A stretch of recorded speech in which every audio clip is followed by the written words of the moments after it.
Toughest और सबसे करीब फॉरवर्ड पोस्ट में मौजूद हैं, लाइन ऑफ कंट्रोल के नज़दीक में, और किस तरह से हमारे जाबाज जवानों ने ऑपरेशन सिंदूर को अंजाम दिया और किस तरह से उनकी हर एक शेलिंग का मुंह तोड़ जवाब दिया और यहाँ तक कि जो टेररिस्ट के लॉन्च पैड है उनको भी ध्वस्त किया। इस लोकेशन से किस तरह से 6 और 7 की इंटरवीनिंग नाइट से शुरू हुए उस ऑपरेशन में किस तरह से रिटालिएशन हुआ, मजबूती से रिटालिएशन हुआ और फॉरवर्ड पोस्ट में मौजूद जवानों ने कोई भी पाकिस्तान में मौजूद इस तरफ में फेंस में मौजूद एक भी टेरर लॉन्च पैड्स को छोड़ा नहीं। यहाँ से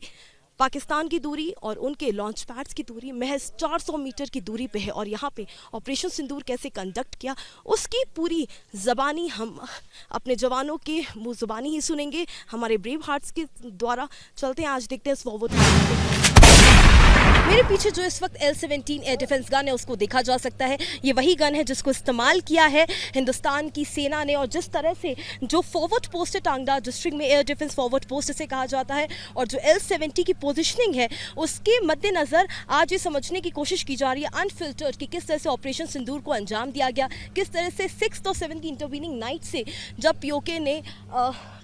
ने रिटालिएट किया तो उसके रिस्पॉन्स में हमने किस तरह से L-70 गन से जो शेल्स हैं उनको टारगेट किया पीओके के टेरर लॉन्च पैड्स की तरफ और जिस तरह से OP locations, motor positions, terror launch pad उसमें हिंदुस्तानी सेना ने लगातार इंगेज करके रखा पाकिस्तान को। और फिलहाल ये जो एयर डिफेंस गन है उसे देखना बहुत ही इंटरेस्टिंग है। ये जो विजुअल है ये एयर डिफेंस गन है जो बेहद इंटरेस्टिंग है। इसने सारे हॉस्टाइल टारगेट्स जो कि पीओके की तरफ से हिंदुस्तान की तरफ टारगेट किए गए उनको पूरी तरीके से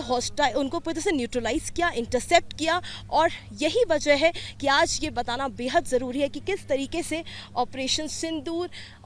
सिंदूर के माध्यम से ये सक्सेसफुली कंडक्ट पूरे सिंक में सिर्फ हमारे रडार सिस्टम नहीं बल्कि हमारे एयर डिफेंस गन और कमांड सेंटर के थ्रू भी हो पाया। तो ये तस्वीरें हैं फॉरवर्ड पोस्ट से टांगड़ा डिस्ट्रिक्ट की जो इस वक्त इस वक्त मैं फॉरवर्ड पोस्ट पे मौजूद हूँ, उस फॉरवर्ड पोस्ट पे जो कि बेहद ज़्यादा मायने की है, जो कि पाकिस्तान से बेहद 400 मीटर की डिस्टेंस पे है पीओके से। और किस तरह से जो ड्रिल हम दिखा रहे हैं उसका मायने ये है दिखाने का कि किस तरह से हमारे जवान ऑपरेशन सिंदूर के समय पे किस तरह से तैनात थे, किस तरह से स्टेशन थे कि जब रिटालिएट करना था और पीओके की तरफ से लगातार मोटा शेलिंग हो रही थी तो रिटालिएशन के लिए हमारे जवान मुस्तैदी से तैयार थे। ये वो तस्वीर है पोजीशनिंग की, स्टेशनिंग की। और 7 की रात को ही जितने भी टेरर लॉन्च पैड्स हैं लगभग, अगर हम उस तरफ की बात करें,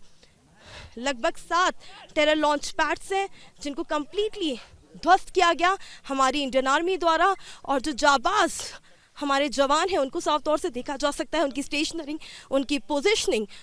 और ऑपरेशन सिंदूर को किस तरीके से पूरी तरह से कंडक्ट किया गया। और यहाँ पे ये ड्रिल के माध्यम से बताया जा रहा है कि कितनी मुस्तैदी से जो प्लानिंग थी रिटालिएशन की, रिस्पॉन्स की, वो पहले से ही तैयार थी। तो इस वक्त फॉरवर्ड पोस्ट के उस एरिया में जहाँ से लीपा वैली और जो पाकिस्तान जो पीओके का हिस्सा है वो महज 400 मीटर की दूरी पर है। वीडियो जर्नलिस्ट गौरव के साथ हर्ष सुनवानी फॉर रिपब्लिक टीवी।